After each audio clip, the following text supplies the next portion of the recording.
यह कहानी भगवान हनुमान जी के बचपन की सबसे प्रसिद्ध और रोमांचक बाल लीला है। यह दर्शाती है कि हनुमान जी जन्म से ही कितने शक्तिशाली और निडर थे। एक बार माता अंजनी गुफा में सो रही थी और नन्हे हनुमान, जिन्हें तब मारुति कहा जाता था, उनको बहुत ही तेज भूख लगी। उन्होंने आकाश की ओर देखा। उस समय सूर्य उदय हो रहा था और वह लाल रंग के एक बड़े रसीले फल जैसा दिखाई दे रहा था।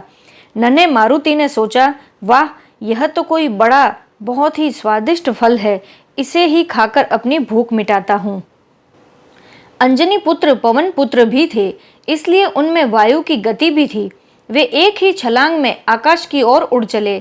जैसे जैसे वे सूर्य के करीब पहुंच रहे थे, सूर्य की तपिश और गर्मी बढ़ती जा रही थी, लेकिन मारुति पर उसका कोई असर नहीं हुआ। उनकी दिव्य देह उस ताप को सहने में सक्षम थी।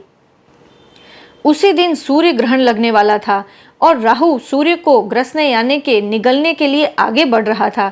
जब राहु ने देखा कि एक छोटा सा बालक उससे भी तेज गति से सूर्य की ओर आ रहा है, तो वह बहुत डर गया।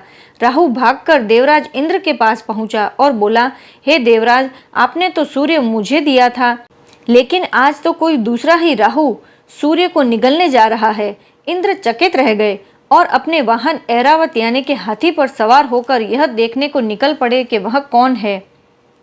इंद्र के पहुंचने से पहले ही नन्हे मारुति ने सूर्य देव को अपने मुंह में रख लिया। पूरे संसार में अंधेरा छा गया। चारों ओर त्राही त्राही मच गई। जब इंद्र ने उन्हें रोकने की कोशिश की तो मारुति ने ऐरावत हाथी को भी एक खिलौना समझकर उसकी ओर हाथ बढ़ाया। क्रोध और भय में आकर इंद्र ने बालक मारुति पर अपने सबसे शक्तिशाली अस्त्र वज्र से प्रहार कर दिया। वह वज्र मारुति की हनु यानी कि ठोड़ी पर लगा, जिससे वे बेहोश होकर पृथ्वी पर गिर पड़े। ठोड़ी पर चोट लगने के कारण ही उनका नाम बाद में हनुमान पड़ा। जब पवन देव यानी कि वायुदेव ने देखा कि उनके पुत्र को चोट लगी है और वह मूर्छित है, तो वे बहुत ही ज्यादा क्रोधित हुए।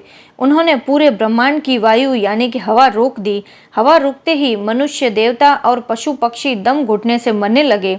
अंत में ब्रह्मा जी समेत सभी देवता पवन देव को मनाने पहुंचे।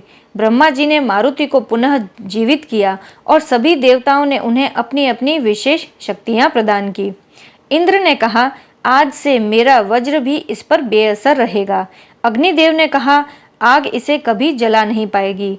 यमराज ने कहा, यह काल यानी कि मृत्यु से मुक्त रहेगा।